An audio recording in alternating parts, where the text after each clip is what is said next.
Vamos continuar aqui e tentar acabar esse vídeo aqui. Que, cara, o cara grava um vídeo de 1h06. Não, 1h40 minutos, cara. É, contra a Virgem Maria. Vocês estão vendo o que é isso aqui? É um Papa falando. Todo mundo tem a culpa do pecado. Todo mundo tem o débito do pecado. Todo mundo tem a mancha do pecado.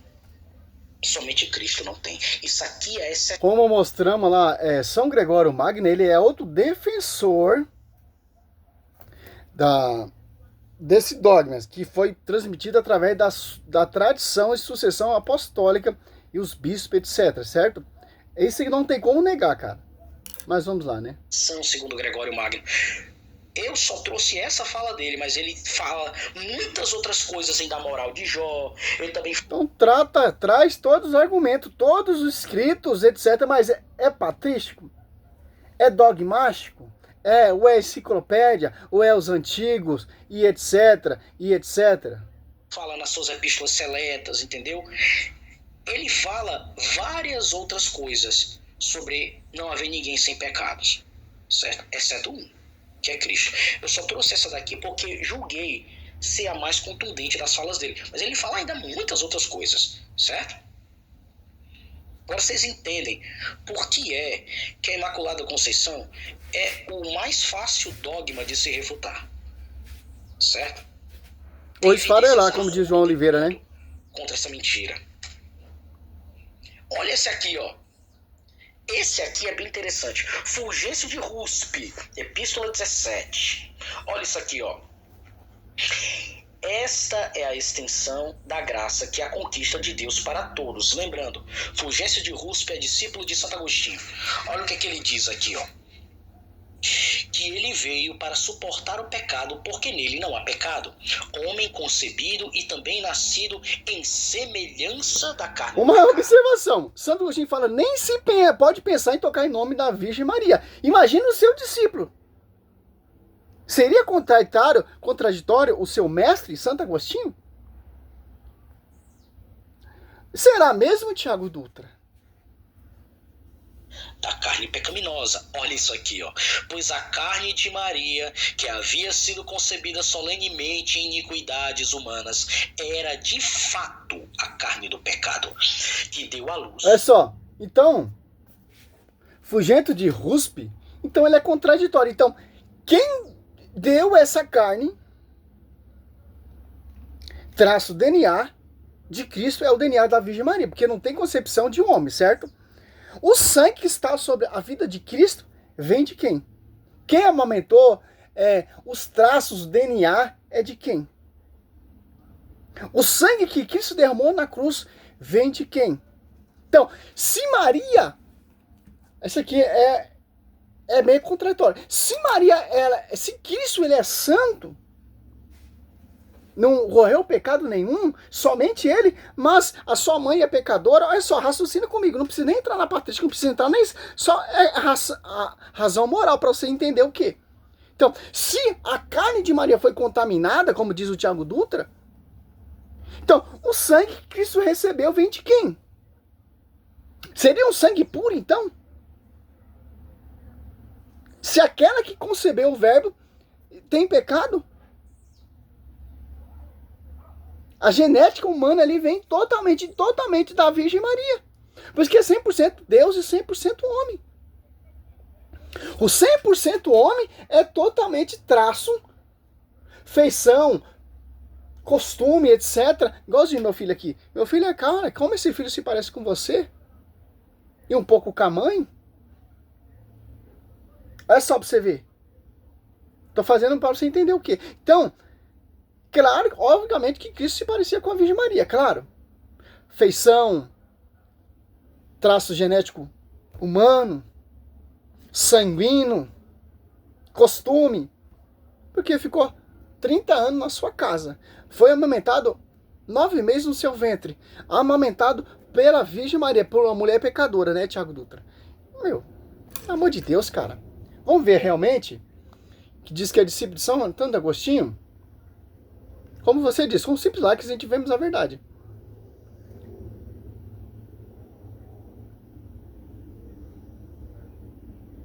Fulgêncio. D. Os P.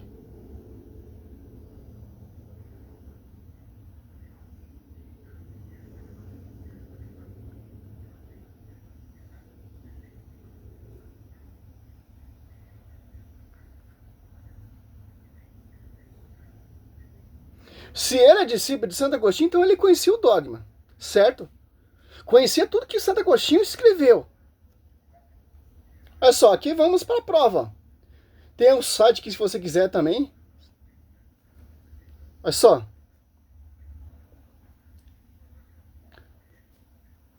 Fulgêncio de Ruspe não negou que é discípulo de Santo Agostinho, a verdade perpétua de Maria. Pelo contrário, como um fiel discípulo de Santo Agostinho, Tiago Dutra, chupa essa manga, seu mentiroso, e defensor da ortodoxia católica no século, acho que é século VI.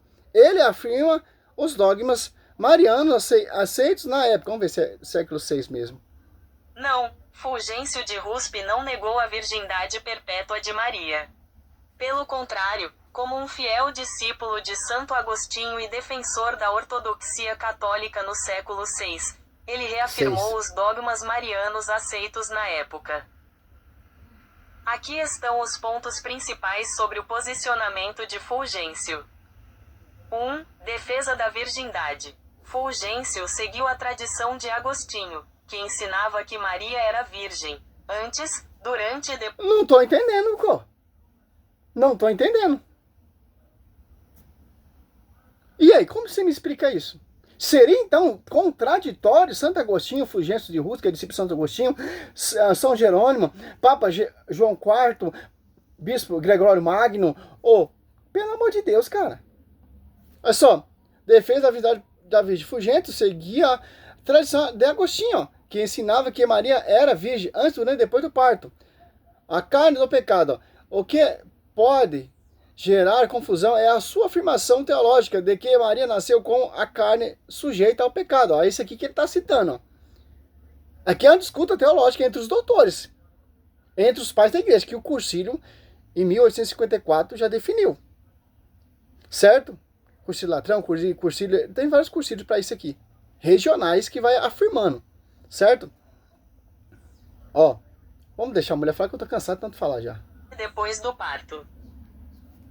2. A carne do pecado. O que pode gerar confusão é sua afirmação teológica de que Maria nasceu com a carne sujeita ao pecado, devido à condição humana comum, pecado original, mas que ela foi purificada pela graça para que Cristo pudesse nascer sem pecado.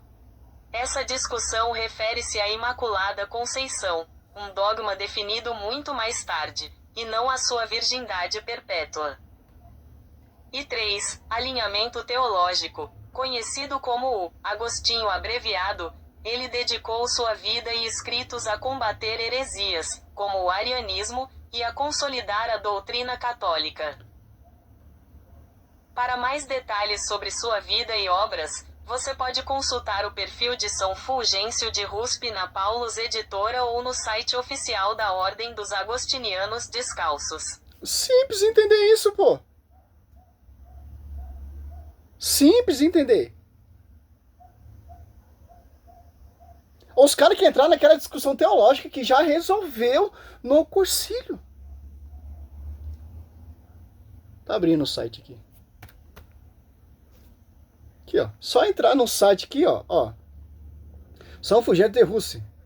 Bispo 462-527 da liturgia 3 de janeiro. Ó. Fulgêncio nasceu em Telepli, hoje mediamente é que... Não sei se fala isso aqui. Simples, pô. Só você pesquisar.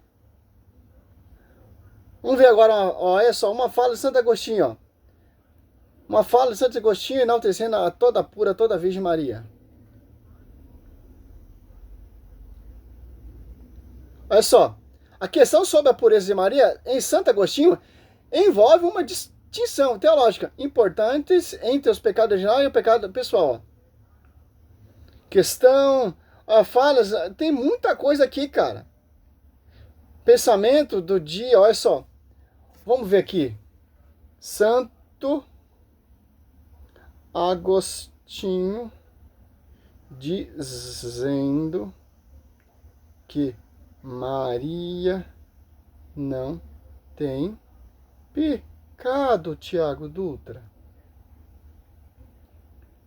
Santo Agostinho afirmou que Maria não teve, afirmou que Maria não teve o pecado, dizendo que por honra do Senhor não se deve sequer mencionar pecado em relação a ela, pois a graça de Deus a preservou de todo mal, tornando-a exemplo de santidade, embora não tenha definido formalmente o dogma ainda da Imaculada Conceição como o conhecemos hoje. Ele abriu caminho para eles como a sua palavra sobre sua pureza singular e a sua concepção sem a mancha. Olha só. Então, cara, eu não sei o que acontece. Santo Agostinho, o dogma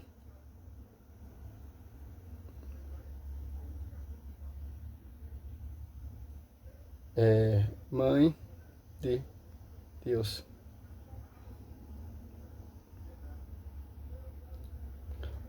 Santo Agostinho foi fundamental para o desenvolvimento do dogma da paternidade divina de Maria Theotokos, ensinando que ela é, de fato, Mãe de Deus, pois gerou a humanidade de Cristo, o Verbo interno, Deus encarnado, enfatizando que Maria não gerou a divindade, mas a carne de Jesus.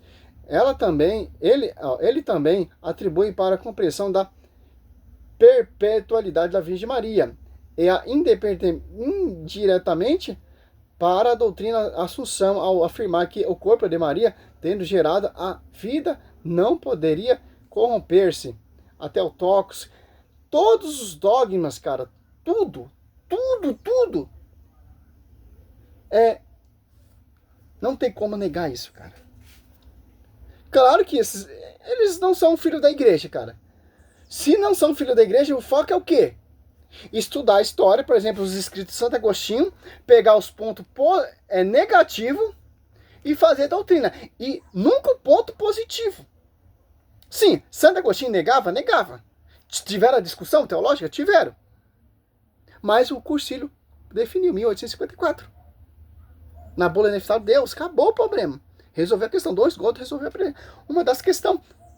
Abrindo os pensamentos para chegar até o dogma. Iniquidades humanas era de fato a carne do pecado. Vou pular aqui que me interessa. Darmos à luz. Assim estamos limpos, mas no entanto não devemos pensar de nós mesmos. Aqui ele citou outro aqui, ó. Beda venerável.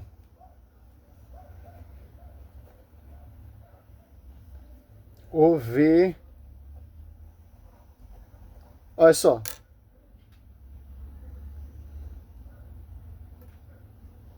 Isso aqui na gosto. Portanto, Maria concebeu verdadeiramente o Verbo de Deus, que ela deu à luz na carne do pecado que Deus aceitou. Ele está dizendo que Maria tem a imundícia do pecado. Vai vociferar contra a fulgência. Não, aqui é uma discussão teológica, cara, que já resolveu. Visão Fulgêncio de Russo, discípulo de Santo Agostinho. Já resolveu a questão, cara. O Cursilho. José, vai vociferar contra os pais da igreja que eu trouxe até agora? Que confirmam a visão protestante daquilo que para vocês deveria ser óbvio? Por favor, né? Por favor, diga o nosso, cara. Difamando a Mãe de Deus. Ouvindo isso aqui, por favor, acordem. Parem de acreditar nisso. Parem de crer nessa mentira. Por favor, por tudo que é mais sagrado. Venham para a luz. Deem lugar a Não tem mais que é sagrado o ventre da Virgem Maria, que passou o Verbo. Não tem nada mais sagrado que isso. Tá, meu querido? Sensatez, abandonem o fanatismo religioso. Parem de acreditar nisso. Mas vamos lá, vamos continuar. Beda o Venerável, esse aqui é do 8º século, viu? Comentando sobre 1 João 1, 7 e 10, ó, se andarmos à luz, assim estamos limpos, mas, no entanto, não devemos pensar de nós mesmos, isso aqui é na glossa ordinária, né? Enquanto vivemos, de sermos purificados inteiramente dos pecados. Se dissermos que não pecamos, fazemos dele um mentiroso. Sua palavra não está em nós. Somente Deus é verdadeiro por si mesmo. O homem é verdadeiro por causa de Deus. Por si mesmo é mentiroso. Olha o que ele diz aqui, ó. É impossível para qualquer santo não cair em pecados muito pequenos às vezes. Mas eles não deixam de ser justos, porque com a ajuda de Deus, eles se levantam mais rapidamente. Ele está dizendo aqui, é impossível para qualquer um não ter pecado. No século VIII. Cadê Maria aqui? Não tô vendo aqui no escrito dele, o Tiago Dutra. Você está achando que isso aqui ele está situando Maria? Muito enganados são aqueles que têm essa linha de pensamento. Mas vamos continuar. Vamos continuar também aqui. Vamos ver realmente se é isso mesmo? Olha só.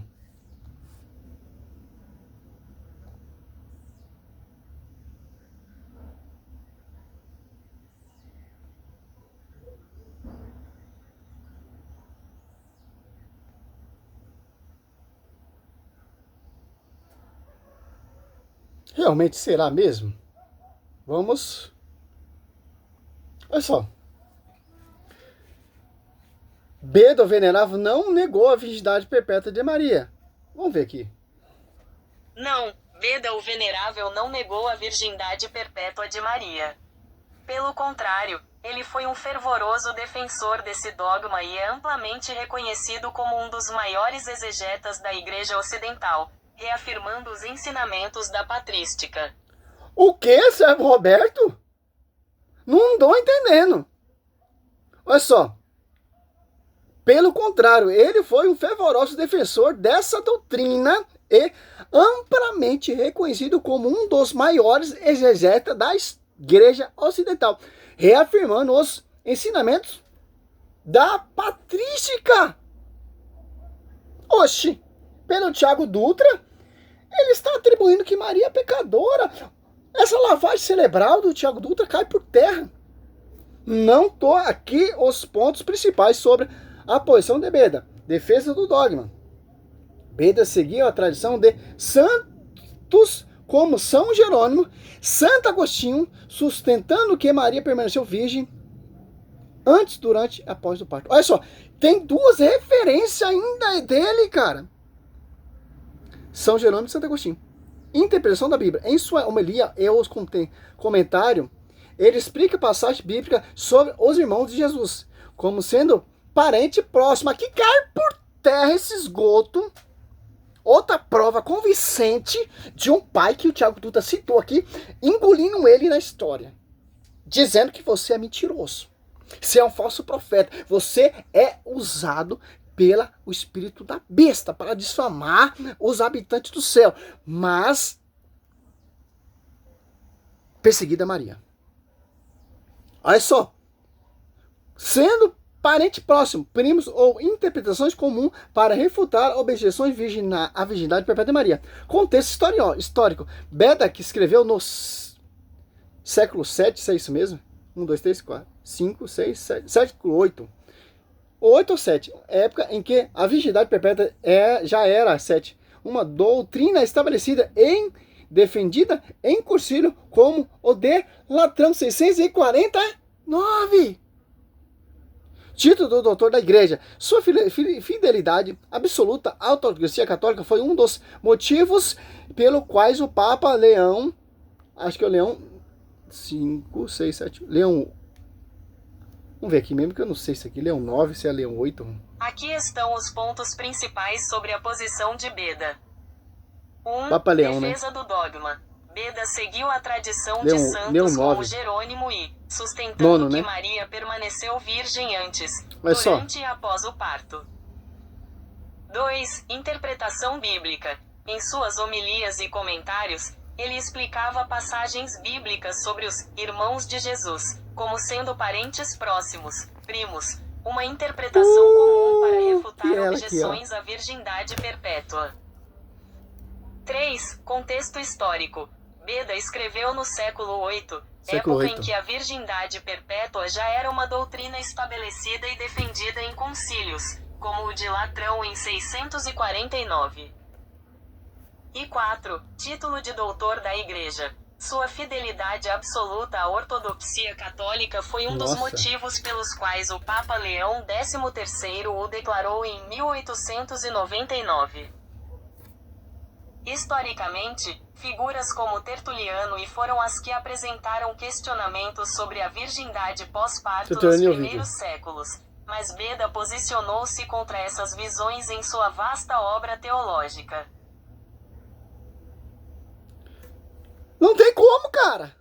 Não tem como você usar um pai da igreja contra a igreja, cara.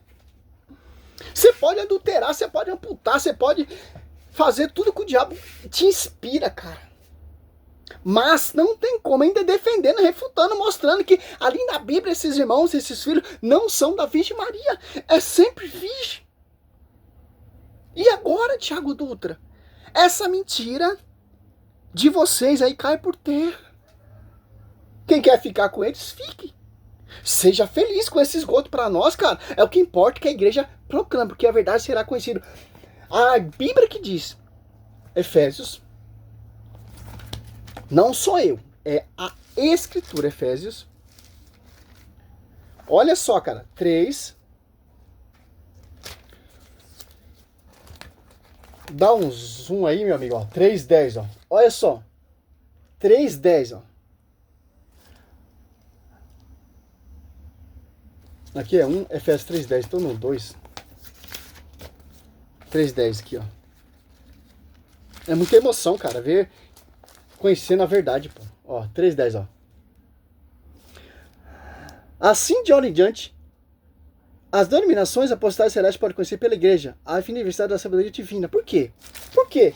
A sabedoria divina. Porque Efésios 3:10, ó. Efésios 5, 27, ó. Para apresentar a si mesmo toda a glória, sem mácula, sem ruga, sem qualquer defeito, mais santa e repreensível. Marido da massa, como que são uma igreja, estejam por ela, para santificá-la, purificando pela água do batismo, com a palavra. A igreja é a coluna sustentável da verdade. Santa e irrepreensível. Finaliza, cara. Simples entender isso. Olha só. Citando o que ele está citando. Salve Maria, sou servo missionário Roberto.